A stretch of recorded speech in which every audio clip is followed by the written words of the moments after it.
Welcome to the Renegade Report. I am Jonathan. And Ramon is present. And Jonathan, nothing much to say about South Africa. The commies keep on, what communistical tendencies keep going on. Nothing's going to change. The Minister of Finance is like saying, we need to change, but I can't do anything. So, I will just do my resignation speech, but we'll call it a midterm budget. Every budget speech is basically Eskom is a problem. Eskom is a problem. There's nothing we can do. We're going to split it into three companies. You know how the economists that get to commentate on this and the journalists who get to write about it don't know anything, is when they think splitting a bankrupt company into three bankrupt companies is a good idea. It's quite astonishing to watch people who've clearly never run a business and clearly never run a bank account bigger than their own, talking about how splitting a company into three different entities will somehow solve problems, when in fact, arguably, it may make more problems, because when you decentralize corruption, it just becomes even more out of control. So I think that's you're not seeing the 40 chess here. The 40 chess is they're going to split three companies and then privatize them slowly. Oh, yes, of course, Ramon, of course, because that's government's got a great track record on privatizing things. Well, they made me privatize a whole lot of things in my house, so I'm very grateful. They should carry on. More people will naturally privatize the utilities of the state for their own benefit. I mean, there's the tanking rand, but we warned about that. Other things we warned about, Ramon, Cyril not being really the best guy, and maybe you shouldn't vote for him, but News 24 only realized that today. Russell Lamberti had a killer tweet rather. It says News 24 because you only find out the truth 24 months later than anyone else. Quite something. Yes, of course. Basically, everyone's becoming alt-right now, Jonathan. We were like the initiating force of the alt-right, and now News 24 is becoming alt-right by saying Cyril's not that great. I mean, it's not unfair to, at this point, expose that the whole time we've been being fed information by Peter du Toit, and he was too scared to actually say what we've been saying all along. So welcome, Peter. Welcome to the supposed alt-right, man. Jeez. It's a lot more fun on the dark side. But anyway, Jonathan, we have a very important guest, and Mr. Rowland Brown is a Namibian. And now when you think of Namibia, I don't often, but you think about deserts and like seals and the Namib Desert. But there's actually people that live there, and they've got businesses, and they've got like and Skype, financial, and they've got Skype and the internet. And better life than you and I. That's true. But anyway, so Rowland, we spoke a while ago in preparation for this, and Namibia is an interesting case because no one really thinks about it too much, but it could be the precursor of South Africa. So, but tell us a little bit more about yourself and a little bit more about the situation in Namibia as it stands at the moment. Yeah, well, I think first and foremost, it's always been, until like 3 years ago, it's been really nice to be in Namibia because you can just watch South Africa falling apart and laugh at you guys. But subsequent to the sort of, I guess it's the who laughs last type situation. But from 2015 onwards, Namibia's economy has just fallen off a cliff, and suddenly South Africa's performance looks relatively good. And so on that basis, I'm here to cheer you all up tonight, I think. But a bit about myself. I'm a Namibian economist, born and raised here. I studied in Scotland and came back here. I worked in the National Planning Commission.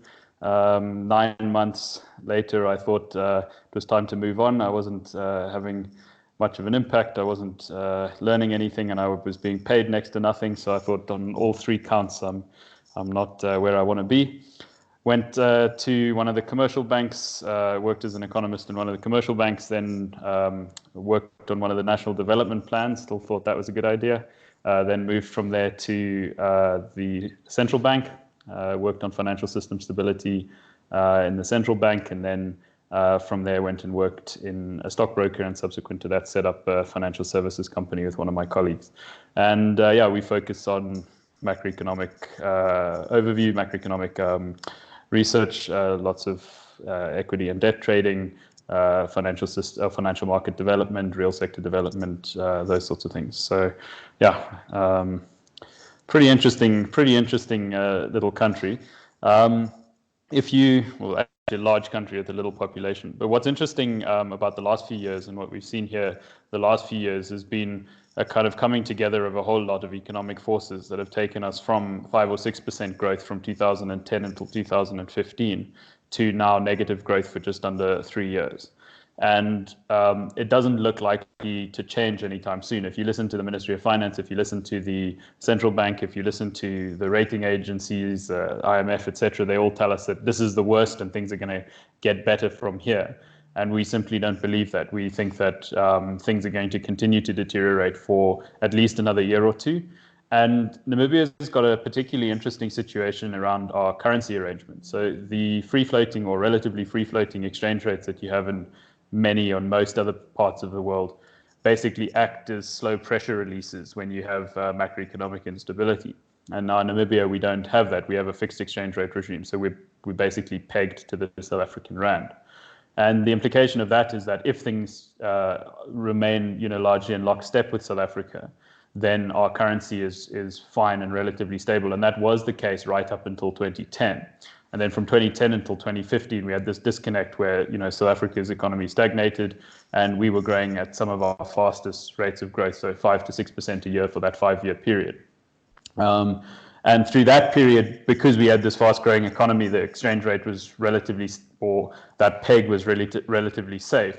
But now that we've gone into this contractionary territory and remained in this contractionary territory for such an extended period of time, we basically sit with quite a substantial risk around our ability to maintain that currency peg long term. And unlike these slow pressure releases, the situation for a country with a currency peg like us is that if things continue to deteriorate as we expect they will, you basically have a blow-off valve like a pressure cooker. And you can be forced into a situation where you lose a currency peg and then you have years and years of macro instability unwind all at once. Yeah. Okay, so just give us an idea of, I know very little about Namibia in terms of the political situation, and I mean in terms of who governs you, what is their basic sort of policy position economically. Are you similar to South Africa? Are you dealing with an ANC type government, or do you have something more left, more right? What is it that most Namibians would regard as the reason you find yourselves in the hole you're currently in? And not ironically, but you say to give us some relief. If you guys are in a worse position than us, things must be quite bad. Yeah, I think things are very bad, and I think that it's very underappreciated here. It's like I think economists that can kind of look into the future are very much viewed as sort of druids or something. They're not really trusted and they're very suspicious of us. And I think many of the policymakers and many of the particularly sort of economic leadership, and I use the word leadership very loosely, but much of the economic leadership is sort of the view that things are not nearly as bad as they are. But if from a political perspective, from perhaps a historical perspective, is the way to look at this. And this is that so Namibia was basically a protectorate of South Africa, UN protectorate under South Africa after the First World War, and then in the sort of 70s and into the 80s, there was the Independence War, and in that Independence War we had Plan and the Avambo People's Party of Namibia, and then what became SWAPO, basically fighting to get independent rule from South Africa. And many of the leaders, or the so-called leaders that we have now, were sort of liberation fighters, and they were in exile out of Namibia. So they were exiled all over the world. So you had quite a lot of people in sort of East Bloc countries, you had people in Cuba, you had people in Scandinavian countries, people in the States and Zambia, etc. So all very ideologically different, but largely unified by this sort of desire to achieve independence from South Africa and to have the sort of majority rule, so to move away from the apartheid system that we obviously inherited as a result of that. And so post-independence then, there was never really a very sort of clear ideology within the ruling party. People were unified by something other than their ideology. And we sort of tread a very sort of neutral path after that. We never had particularly sort of hard left policies, and we never had particularly free market policies. It was kind of a sort of wishy-washy somewhere in the middle. And you would see it sort of ebb and flow depending on who or what ministers were in what sort of positions of power and influence. So you'd have a change in trade minister and you'd see a big swing left or right. But generally speaking, it was fairly middle ground. But now the last few years, as we've seen this sort of slowdown in the slowdown in the economy, there's been this sort of unifying force to bring people together to say, well, something's not working.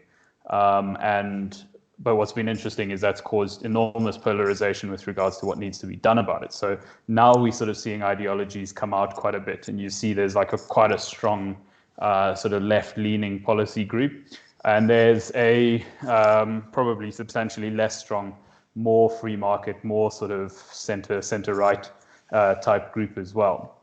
But I mean, I hate to sort of say it, but I think that there's probably been a little bit of sort of pragmatism in what we've done historically.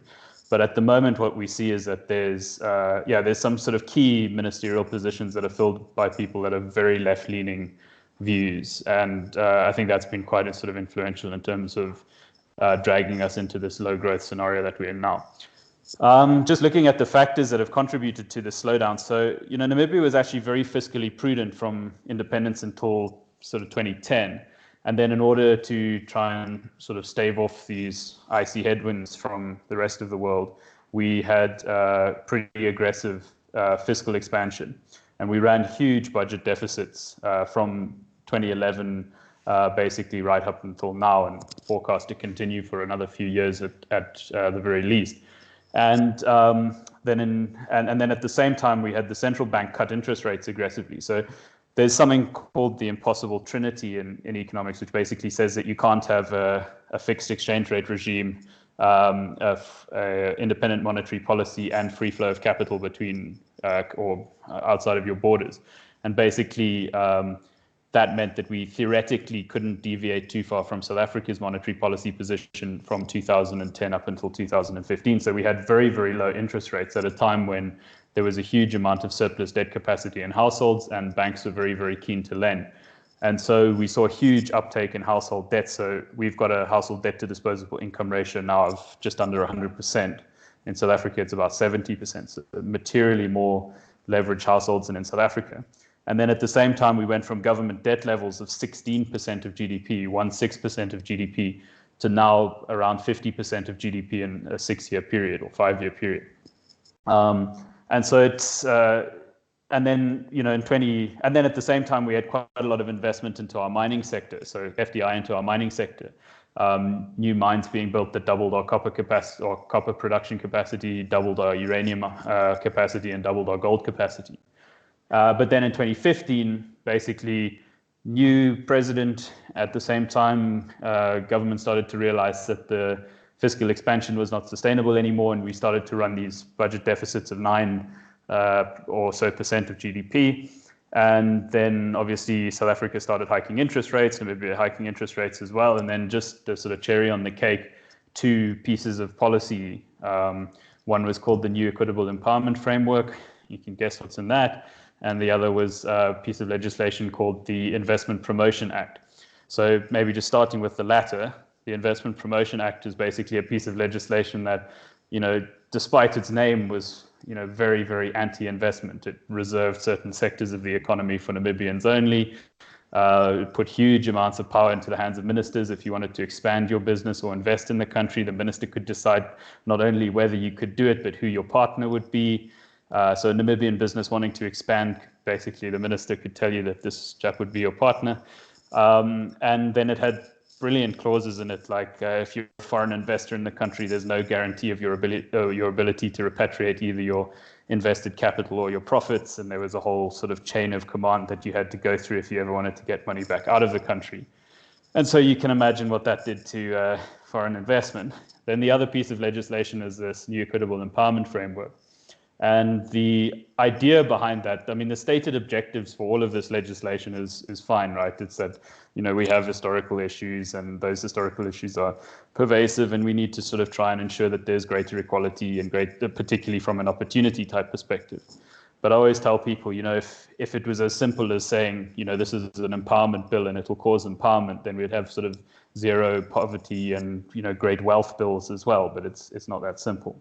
And so, that piece of legislation in bill form pitched up at just, the wrong time. I don't think that there's ever really a right time for such a thing. But it pitched up at the wrong time, and it required that all businesses in Namibia, so literally from a sole proprietor right through to your biggest listed company, would be required to have 25% previously disadvantaged ownership and 50% previously disadvantaged management control. So basically, no white male sole proprietors, because there's obviously no way you can achieve those objectives, and then would just basically create this environment that was absolutely ripe for looting and major enrichment by a handful of individuals, and do probably very little for your average kind of person that it was theoretically designed to create opportunities for. And the investor response was exactly what you'd expect. We saw 2016, so that was in 2015, 2016, 17, and 18. We've seen the lowest levels of gross fixed capital formation that we've had since independence, the lowest level now in 2018 since 1987, pre-independence. And we've got some of the lowest levels of net foreign direct investment coming in as well. I think the third lowest level of net foreign direct investment since independence as well. So investors are doing exactly what you'd expect investors to do. But what's interesting now, we always talk about the kind of the policy levers that government has available to it, or that the country has available to it to rekindle growth. And what's interesting in our situation is there's no scope for growth from households because they're highly leveraged. We see unemployment is picking up. We don't really see that there's any kind of room for growth in households. Government spending, there's no real room for growth. We're running huge budget deficits at the moment. There's some room for improvement with regards to capital allocation.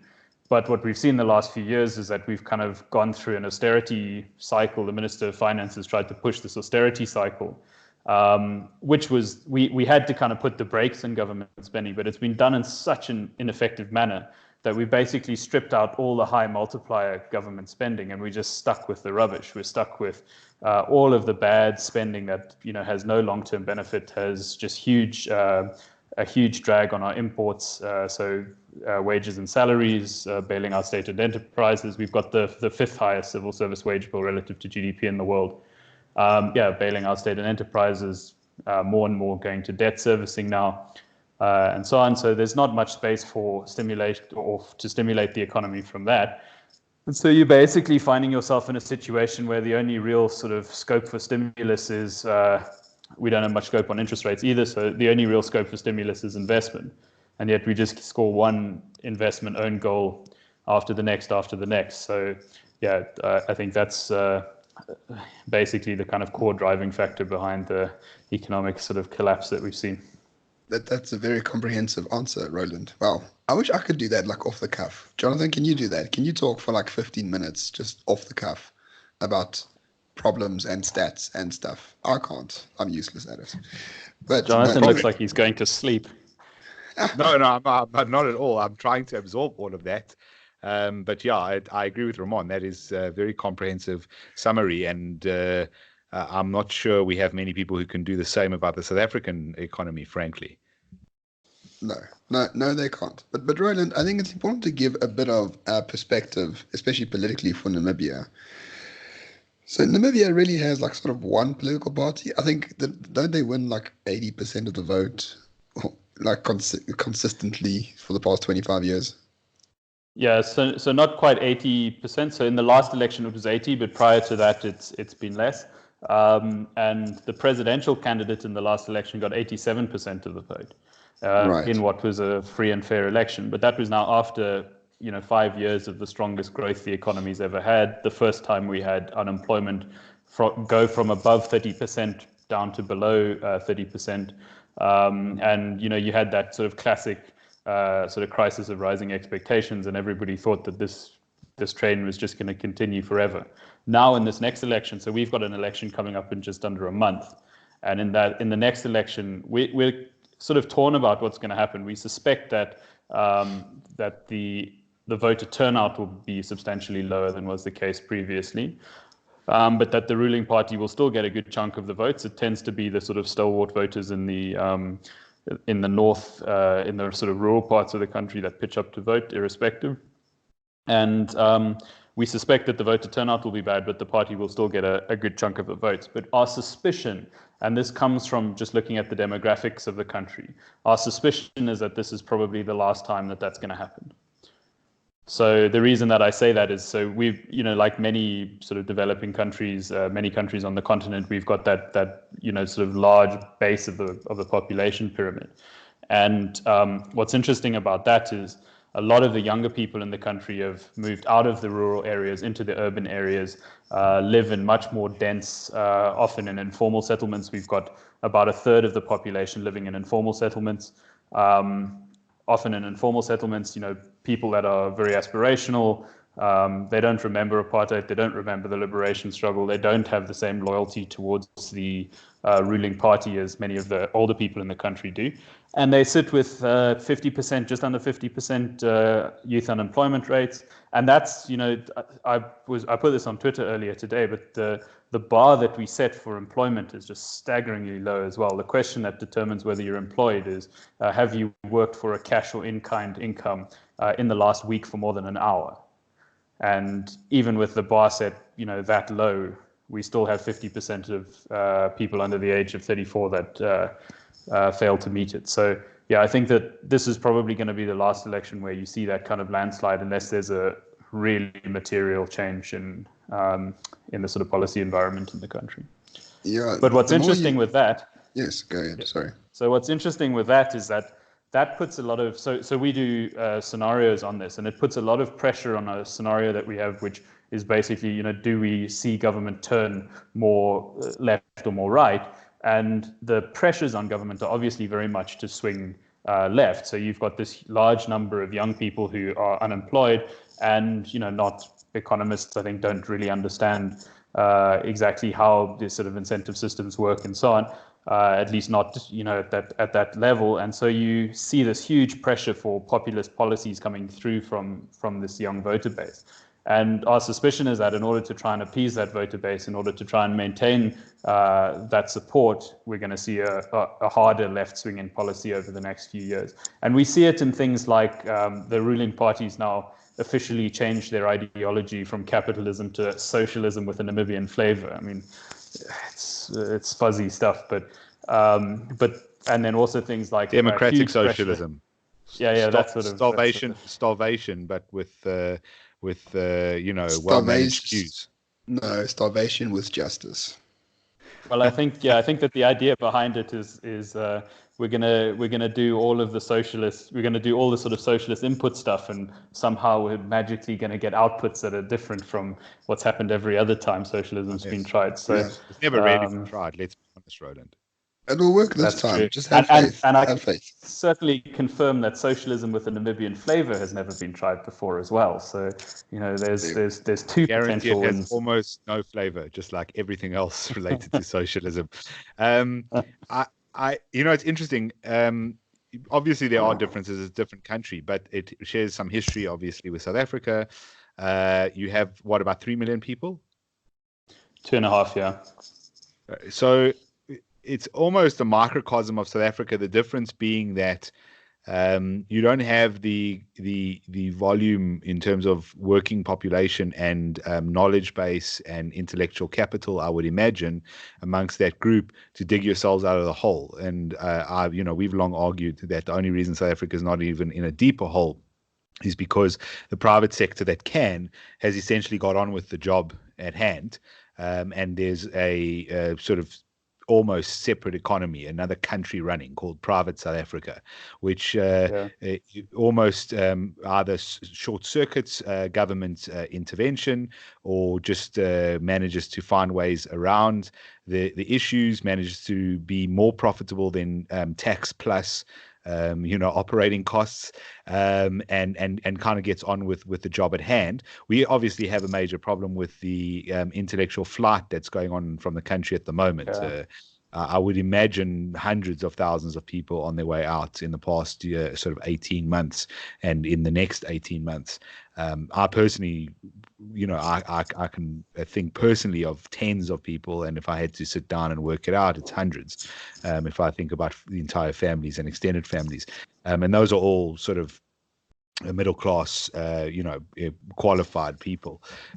So yeah, it's a bit of a scary reflection of where South Africa might end up. I find this Yeah, point. so Okay, carry on. yeah, sorry, but just something that's interesting on that. So I think in many of those things that you've mentioned, we've got as well, right? Namibia and South Africa are kind of neck and neck when it comes to inequality, hugely unequal societies, and we've got like this sort of world-class economy, and then we've got this very sort of low-income, sort of very developing world part of the economy as well. And what's interesting for us is that there's no real effort to pull those two together if people are trying to jump from one to the other.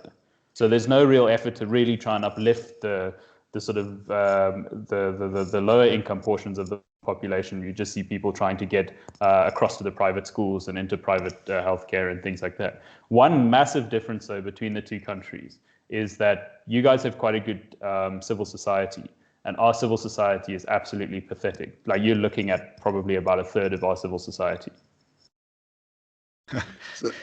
So let's talk about that. So in South Africa, I mean, we got the DA. For all its faults, it's actually not a terrible opposition party. It's actually rather good. It's professional. They've going through a so-called crisis, which isn't a crisis, and they're doing it in a very exemplary manner, and it's very legally sound, and there's no bribing, and it's a modern political party, and it does its job. Could do better, of course, but it does its job quite well. Then we got a civil society like the Afri Forums, the Right to Know campaign, the Treatment Action campaign, Solidarity, and many, many others.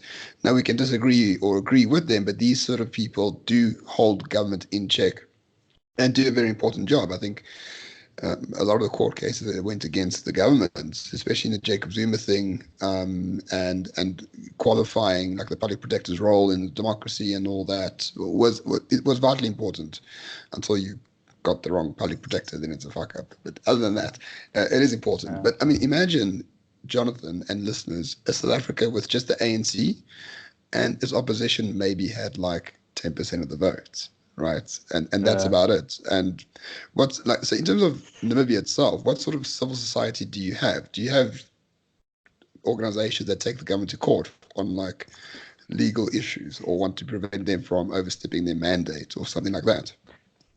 Not really, but I think it is slowly starting, or that type of civil society is slowly starting to develop.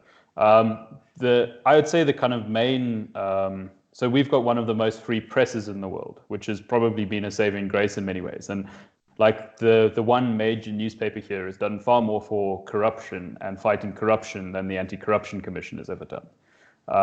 And I think that that free press is sort of like the opposition in many ways.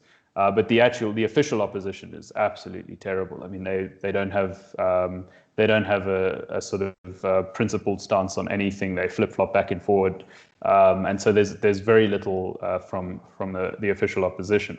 When it comes to civil society, there's a handful of organizations. So I chair the Economic Association of Namibia. We do quite a bit. There's another organization called the Economic Policy Research Association, which is a little bit more of a business representative body that tries to give sort of evidence-based policy inputs and pushes back against some of the bad ideas in the country. And then there's the Institute for Public Policy Research, Legal Assistance Center, but that's about it. And we're all kind of underfunded, undercapacitated, etc. So there's very, very little. There's very little sort of organized pushback against some of the bad ideas in the country. And I think that we can see that playing out in the numbers. I mean, we've got rising unemployment, we've got no growth, we've got the balance of payments crisis developing, we've got this currency peg issue developing. So I think we can see that kind of that sort of lack of pushback very clearly here.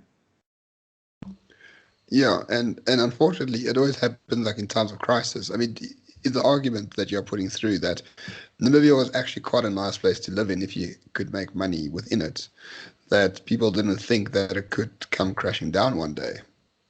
Yeah, and we see the same kind of silent revolt that you see in South Africa of people just sort of packing their bags and leaving. It's picked up a lot in the last few years, but something that I think is quite interesting in that regard. So we've got one of the best, or the most or best resourced governments in the world here. So we've got the third highest tax revenue to GDP ratio in the world in Namibia. So we've got this staggeringly well-resourced government, and yet we see major issues when it comes to allocating that money back into the economy and back into the kind of services that government conventionally provides in this part of the world. And so, much like I think in South Africa, you've got a government that spends a lot on education. Just the example in Namibia is we spend roughly double the global average on education, about 9% of GDP. And yet our basic educational outcomes are about half of the global average. So basic numeracy and literacy pass rates of kids leaving primary school is about 40%, and the global average is over 80%. So we've got about a quarter of the efficiency in terms of the spend. The same, very similar when it comes to the public healthcare system. Similar when it comes to housing. It's interesting. A stat I saw in South Africa was that for every shack built since majority rule, you've had roughly 10 formal houses built. Well, in Namibia, for every formal house built, there have been 1.1 shacks built. So, we've got this very well-resourced government, but we're not getting that money back to where it needs to go. And what's very interesting as well is that the very much like South Africa, you've got a tiny percent of the population that actually pays the bulk of the personal income tax. They're the same people that are employing most of the other people that pay the personal income tax.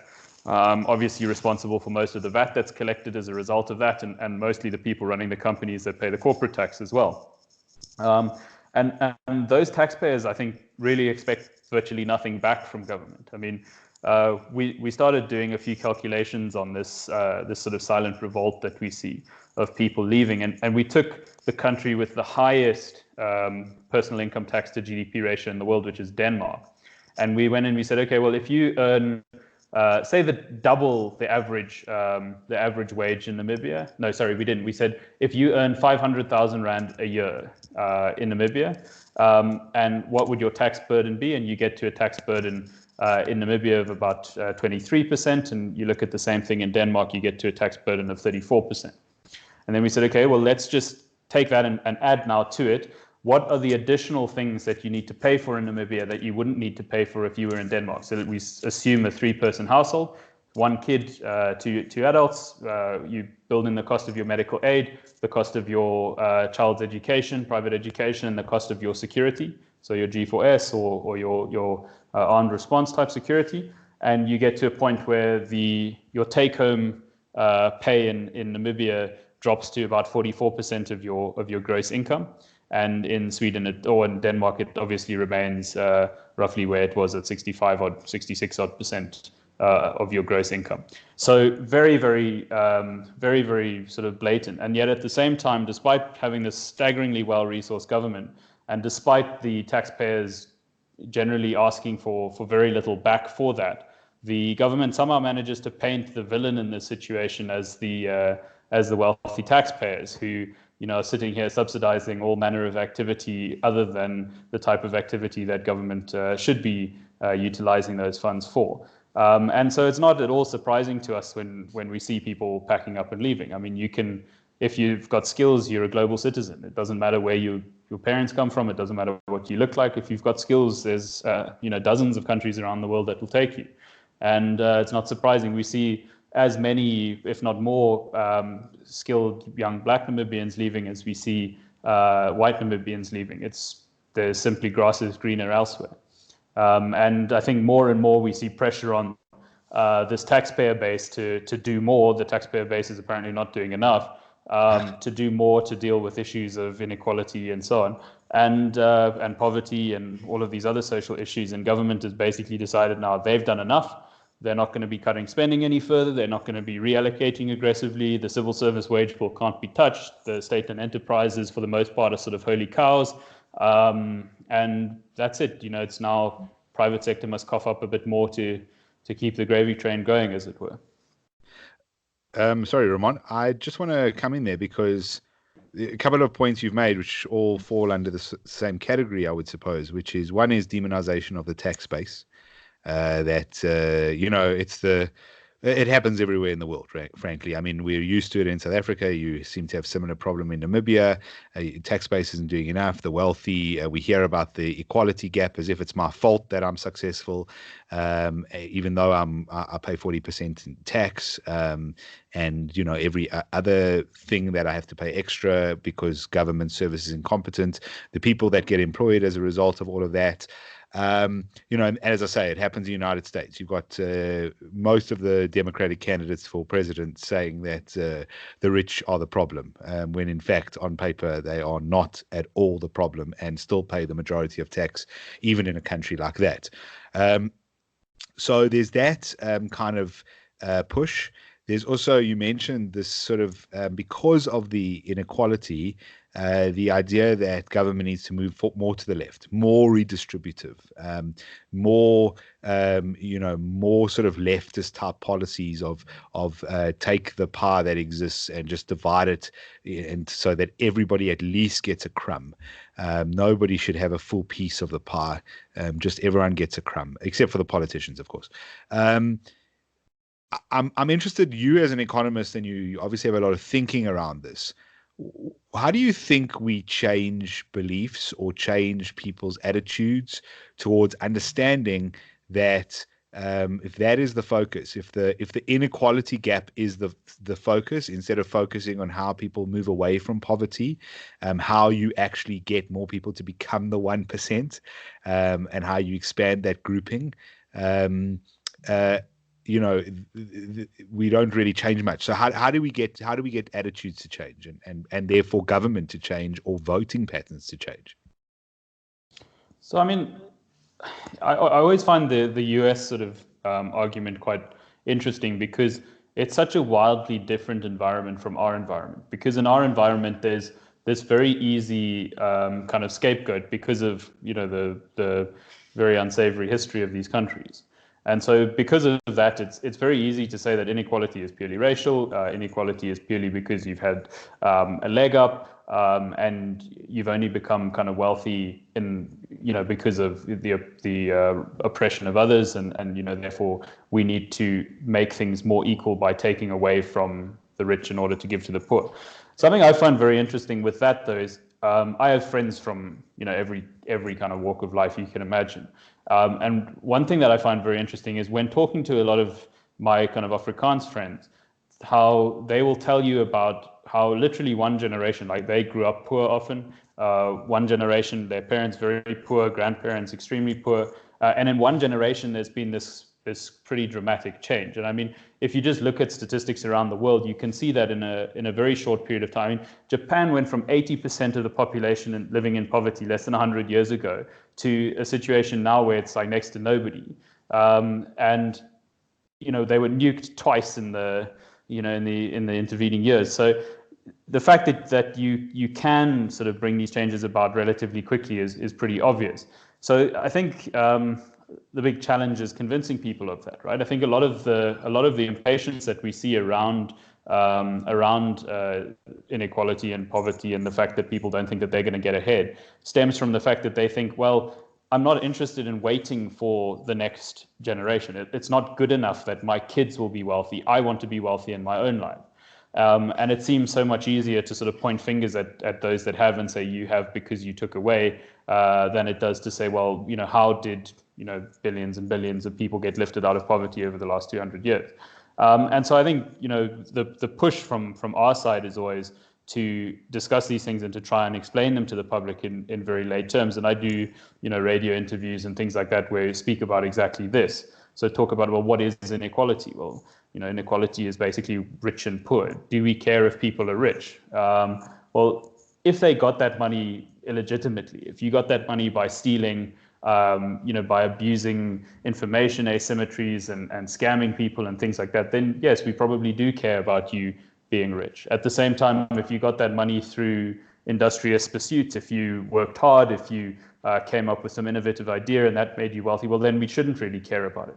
So wealth is not the problem per se, it's only certain types of wealth. So don't target wealth, target the specific things that, that are problematic. And to be honest, all of those things, or the vast majority of those things, are outlawed anyway. So then the case is, well, or then the question is, well, then the problem is presumably more to do with the implementation of the law rather than changing the law. So implement the damn thing. Do we care about the other extreme of poverty? Well, obviously that's different, right? Of course, we as a society should care about people who are poor. We should care about the fact that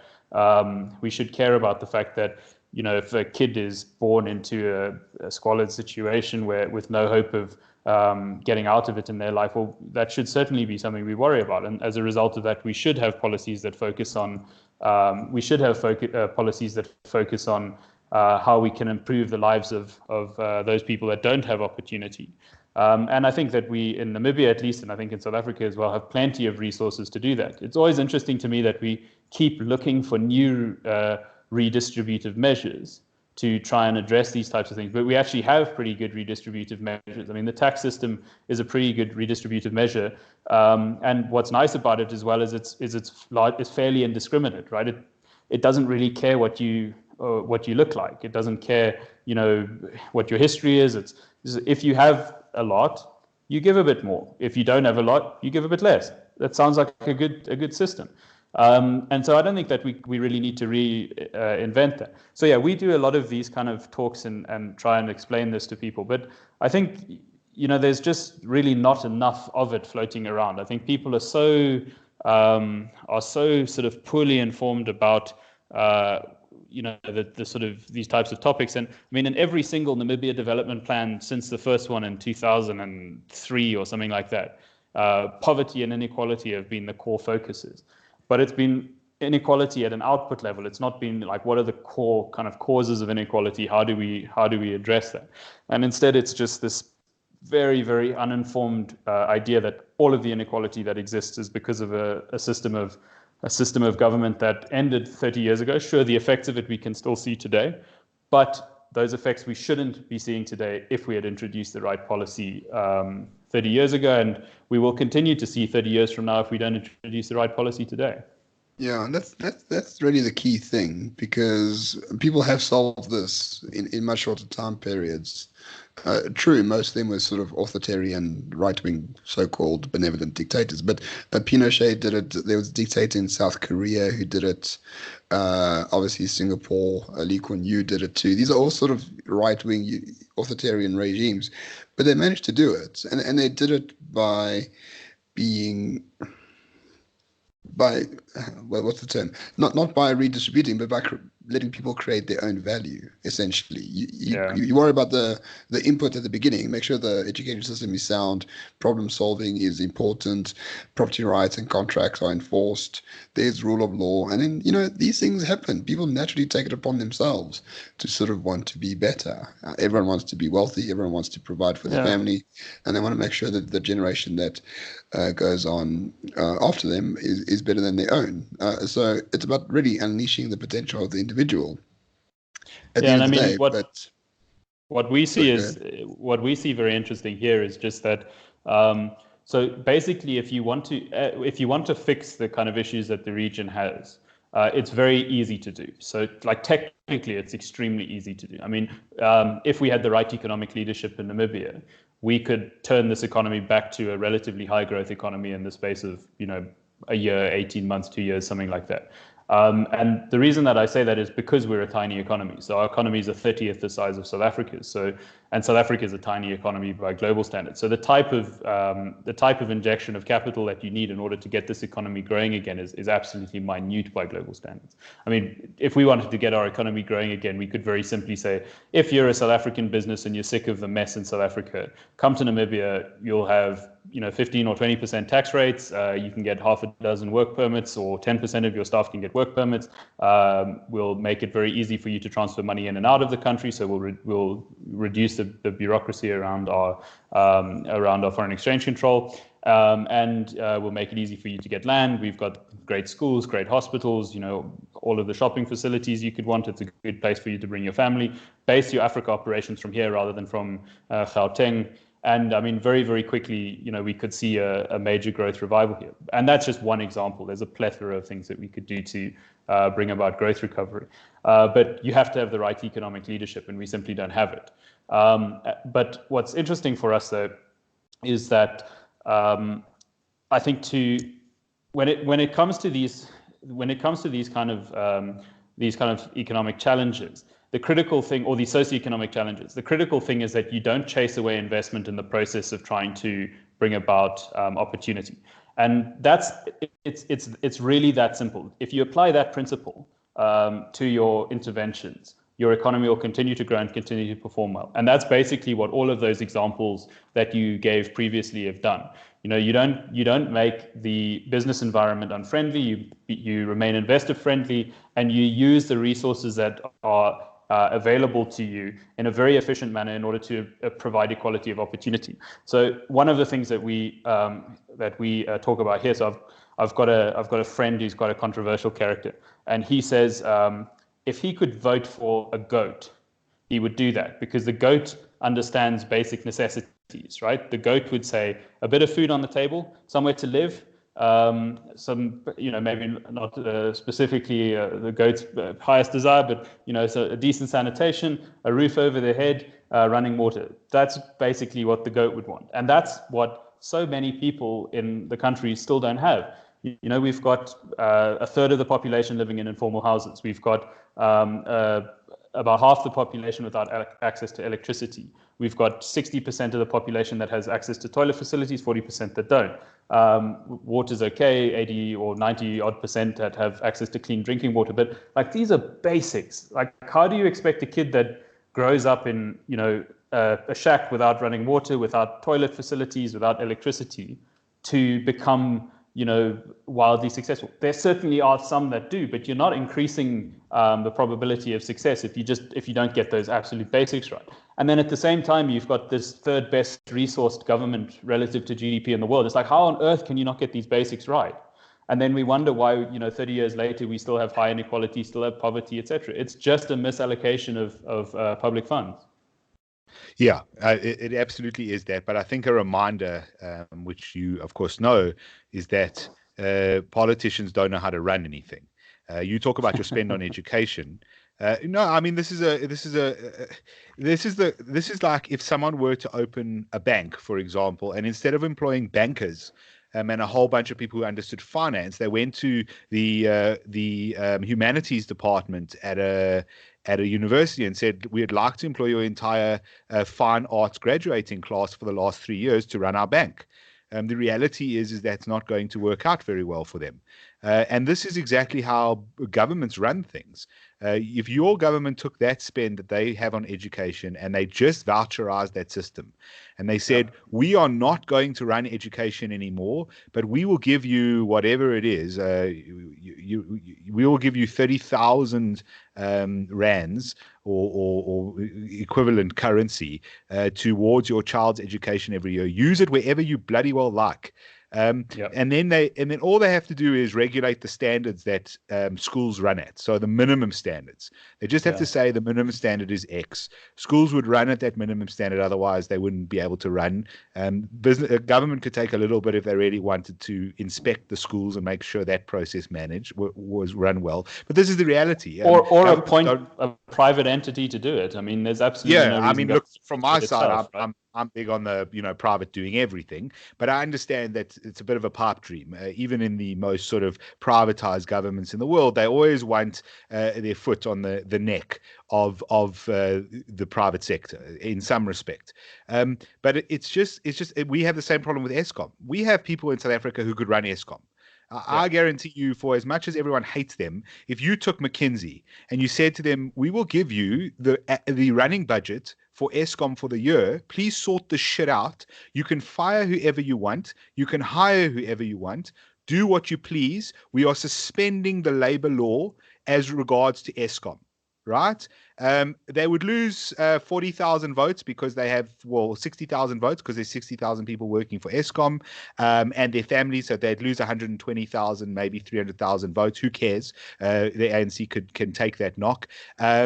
But electricity would work, Eskom would work, because the truth is that whether you like them or not, these people know what the hell they're doing, and they are experts in running businesses and consulting to businesses to explain how to run better. And if you gave them that as the job, they would do that as the job, and they would be unlikely to fail. I'm not saying they couldn't, because the private sector does fail at things from every now and again. But there's consequences to that. There's consequences to failing. You look at KPMG in South Africa; they failed. They were part of a corrupt scheme, and they've given up half of their office space. Their turnover is well reduced. They haven't employed half the number of people they used to. They used to take pretty much the entire graduating class from Wits. They've been punished. They've been punished as a company. Now, look for that same punishment on the other side of that arrangement in government. Nobody's been punished. Not one person has taken a knock. And so I think until people realize that, government is not their savior, and government is not going to help them with any of these things. And the truth is the majority of people attracted to government are not good at very much. Yeah, but I mean, so the sort of free market system is a relatively self-righting system in many ways.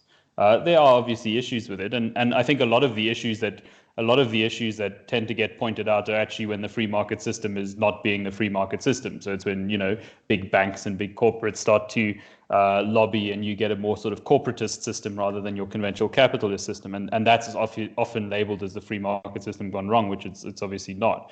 But it is a relatively self-righting system. But there's a point that you made there that was actually something I wanted to chat about a bit, which was, so we have a similar issue with regards to kind of government running things and with regards to capital allocation. And we don't have a government that's got a particularly strong track record of good capital allocation. And that's probably being very generous. So we've got a national airline that makes losses. We've got, we've got ridiculous things. There's a place in Namibia called Etosha. It's a game park, huge big area. There was a kiosk shop in one of the rest camps there. So it's an absolute monopoly, middle of nowhere, charges tourist prices. You buy a can of Coke for like 30 Rand. That shop made losses. It's absolutely unbelievable. And this is now through a state and enterprise. And then we've got a railway company that makes losses. We've got an airports company that's, struggling to break even and makes losses. We've got a telecommunications company that makes losses. So we've got all of these entities that government's been a capital allocator to and just don't work. Now, recently, what we've seen, I think, is something similar to what you guys are just starting with, which is government now trying to decide or trying to take a more involved role in decisions of capital allocation of pension funds.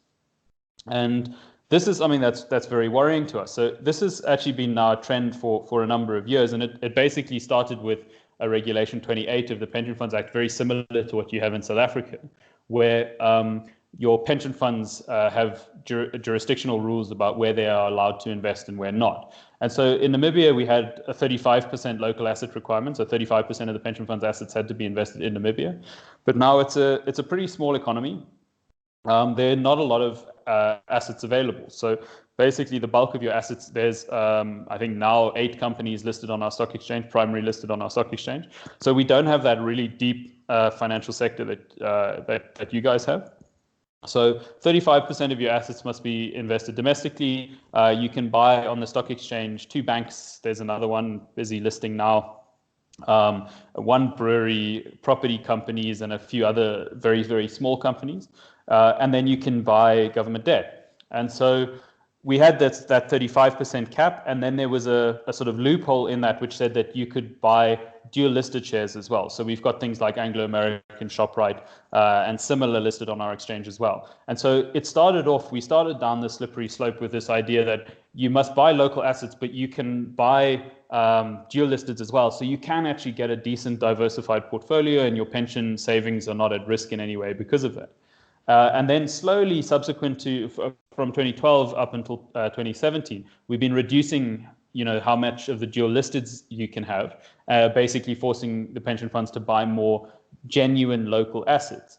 But the available local assets haven't really increased all that much. And particularly when it comes to the listed companies. From 2013, there's been very, very little increase in the free float market cap of the stock exchange. And so what we've seen rather is those funds then going into a lot of debt, and obviously that debt breaks down primarily into government debt. And then in 2017, government increased, and the Minister of Finance, who's running these big budget deficits that he needs to fund, he's also the person that makes the decision with regards to the local asset requirements or the pension fund regulations.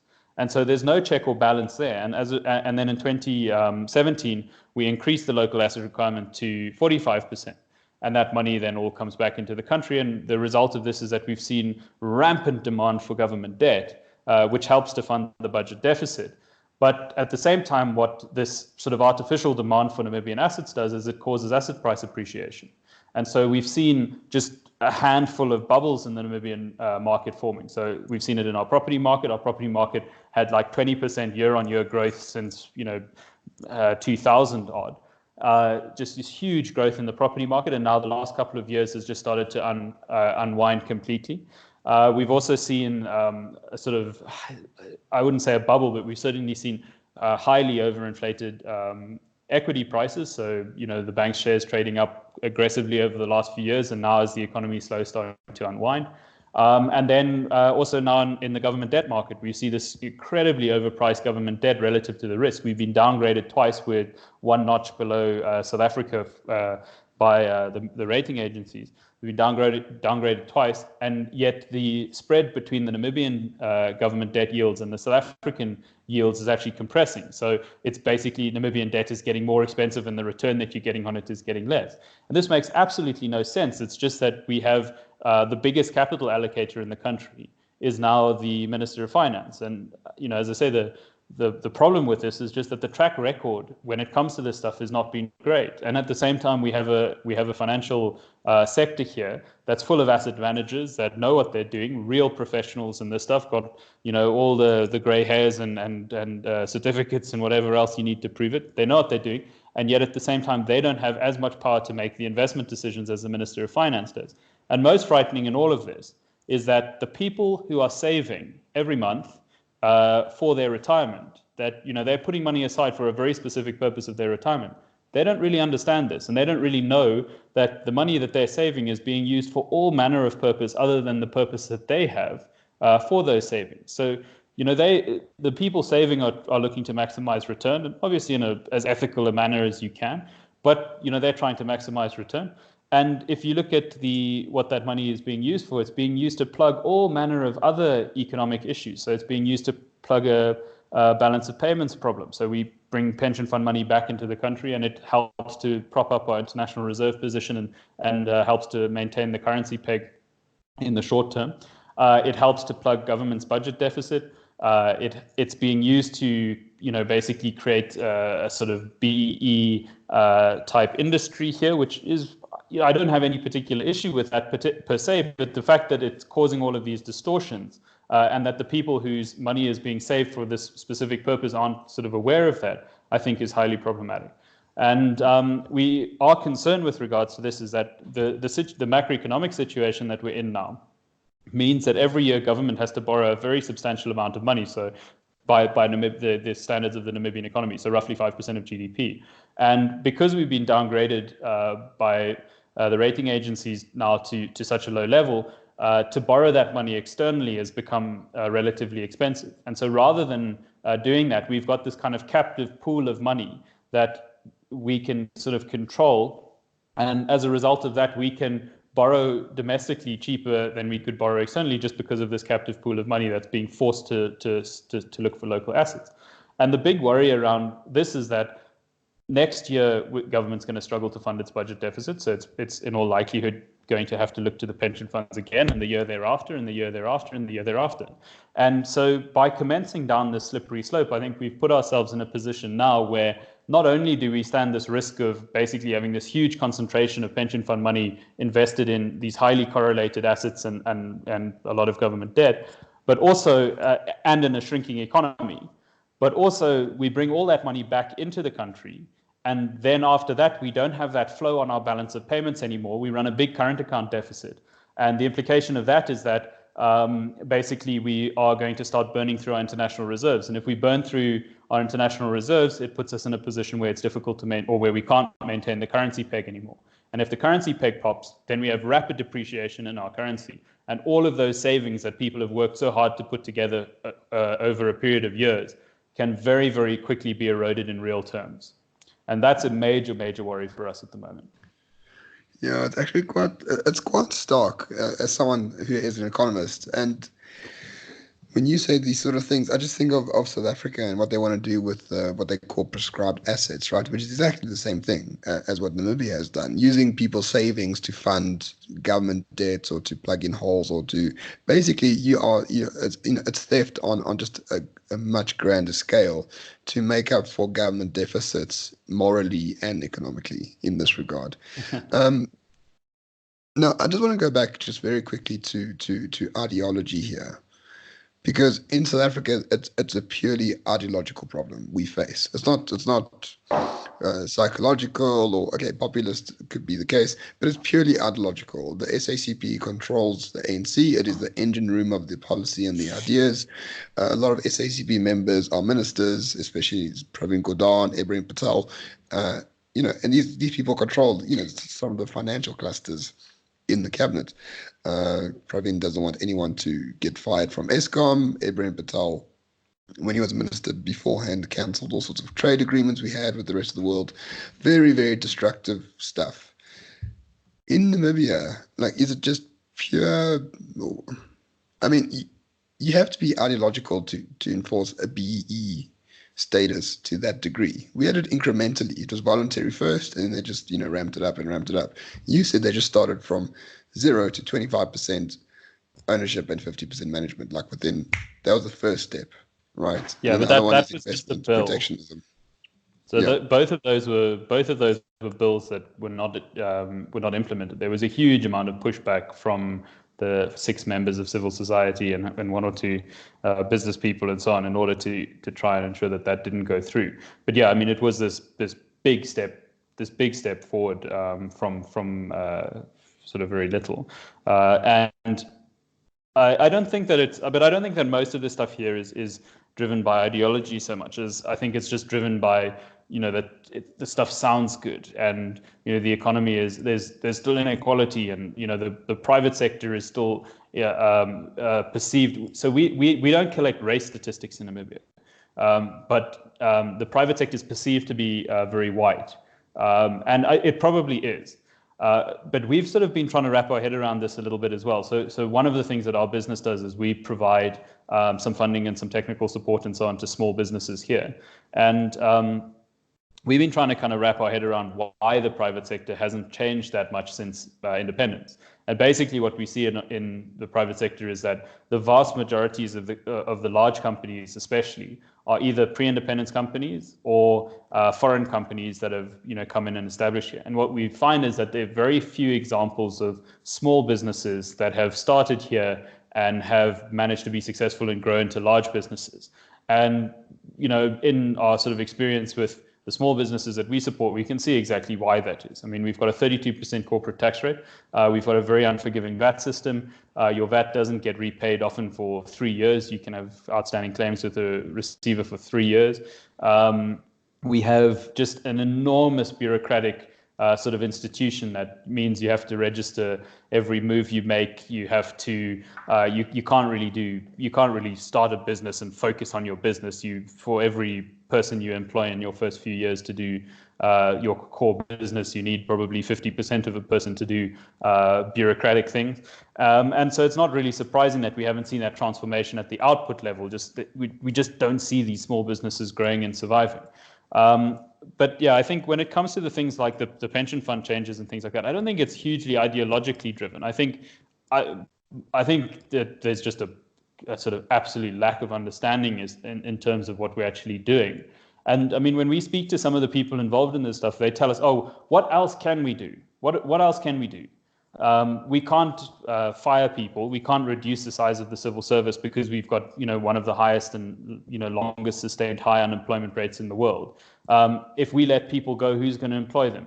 What can we do about the state-owned enterprise? If we close down the airline, then people are going to lose their jobs. So there's this kind of mentality of these are not even options. And while I don't think it's embedded in hard reading of Marx or something like that, I think it's not. It's also not sort of. I guess it is ideological to some extent, but I don't think it's conscientiously ideological. Let's put it that way.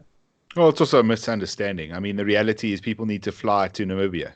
Yeah, they've got to fly from Windhoek and they've got to fly out of Windhoek and wherever else airlines fly. You do already have some private airlines which fly between your smaller sort of towns already. And it's interesting, this idea that if government doesn't manage the business, then the business won't exist and those jobs won't exist. When the reality is that an airline landing at the airport will still need ground staff to support it. So if you fire all the ground staff from Air Namibia or you close down Air Namibia, they will be picked up by another service. It's highly likely that someone else will choose to base themselves at the airport there and set up an airline. And so any of the pilots and the cabin crew, etc., and the mechanical and technical staff will also be picked up. It's this weird sort of misunderstanding, even if it's not ideological. And I think in some cases it's not necessarily ideological. It's just a basic misunderstanding of how economics work. That if the government disappears, a vacuum is created which can never and is never filled. And it's just completely wrong. It's completely wrong. That vacuum is usually very much filled very quickly, unless government was doing something incredibly dumb. It's usually filled and it's usually built on, in fact. So there's massive expansion. You can see that let's use the South African airline industry, which has been somewhat deregulated since the takeover of the ANC government, and as a result of that deregulation, we have a very large private sector providing that service. And very successfully so, and employing thousands upon thousands of people to do it, and frankly, arguably doing it better than anything the government does in the same sector. Yeah, I mean, we see the same thing with private airlines. So the argument on Air Namibia was always that that the economic benefits of having an airline flying to the country are greater than the financial costs of doing it, right? But there was never any kind of comprehensive work done to determine whether that was true or not. And it may have been true in the past when there weren't many other airlines flying here. We don't, as I say, there's no work done on it. Not that it's difficult to do that work, of course, but it hadn't been done. So now that's simply not the case, right? Now you've got South African BA and then West Air private airline flying many regional routes and domestic routes. And then you've got KLM, Qatar, Eurowings, Ethiopian, etc., flying international routes here. So the argument just makes absolutely no sense. And we did a funny thing on this a few years ago to say, well, Air Namibia employs, I can't remember how many people, but basically you could send all of the Air Namibia staff home. You could pay them $2 million a year just to sit at home, NAM dollars a year or Rand a year, just to sit at home, and you'd still be left with change, as opposed to bailing the airline out every year. And I mean, it's, yeah, as you say, I think it's made more a lack of sort of economic understanding than anything else. And I think that's also why we've kind of got stuck in this mess that we've got stuck in, because there's just this complete kind of lack of understanding as to how the puzzle pieces fit together and how you can kind of bring about a revival. Yeah. Unfortunately, there's no real simple answer to this, unless you either change the government or there's some pressure from civil society and opposition, of which there isn't a civil society or an opposition. So you're in a bit of a death spiral of opportunists, populists, and everyone else, it appears. So you're at the mercy of something that you can't really control. Whereas here in South Africa, I think it's terrible, don't get me wrong, but there's still some elements of maybe enclaves or private cities arising up in the future if things really fall apart. But in Namibia, it seems like you're a bit stuck, worse than us. Yeah. So yeah, I thought I could probably cheer you up, and I knew when you started complimenting the DA that I must have done my job. But yeah, it's a frightening situation here, to be honest, because there is just that those checks and balances are just so sort of non-existent, and the big worry is that because of that kind of pressure cooker situation, if we don't get on top of this stuff, relatively soon, and that relatively soon for me is quite interesting. So if you strip out these sort of transitory inflows that we've had into the country as a result of the pension fund changes, and you look at the magnitude of the deficit that we have with regards to our balance of payments, we basically sit with about 18 months of foreign exchange reserves. And so we could burn through that relatively quickly. It won't happen imminently because we can still, bring more pension fund money back into the country. But the fact of the matter is that it's a very, very fragile situation. And what's frightening is that we simply don't have the people in the positions that we need to have in order to address it. And that's assuming that we want to address it. And so, yeah, without that civil society, without that opposition, and without a particularly sort of active and involved voter base as well, I fear that the outlook is pretty bleak. Well, Roland, I'm afraid we'll have to end it there. Unfortunately, there's no real solution, as I just said. So, if you're listening in South Africa, be a little bit grateful about what we have, especially, those people that are fighting on your behalf without asking you, to be fair. Maybe give them a bit of money, like us. We could do with a bit of money. But Roland, thank you so much for joining us. Where can people find you? I am on Twitter. It's pigeon_chess. I've tried to change it to my name many times, but somebody stole my name years ago and I can't seem to get it back. But yeah, so you can find me at pigeon_chess. All right, fantastic. And then if you're ever in Joburg, we'll do this in studio for a much longer period of time. It's really fascinating. Importantly, never play chess with a pigeon. Yep, that's why I have the name. I have to remind myself constantly not to get into those arguments.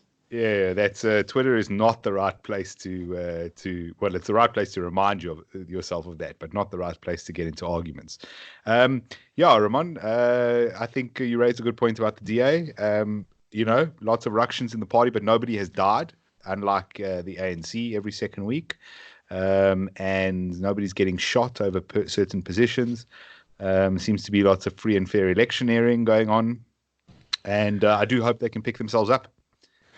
I think there's a great opportunity to actually create a real liberal order in South Africa. But also, the AfriForums, the Solidarities, whatever civil society is doing work on the behalf of South Africa generally to keep the government in check is doing important work. And we must acknowledge that sometimes, even if we might disagree with them in certain circumstances, we're actually stronger with them than without them. So, Rowland, thank you so much for joining us today. And if you're ever in Joburg, please give me a call and we'll do this in studio for a much longer period of time because this was really fascinating. Yeah, thanks a lot for having me on. Yeah, thanks, Roland. Really do appreciate it.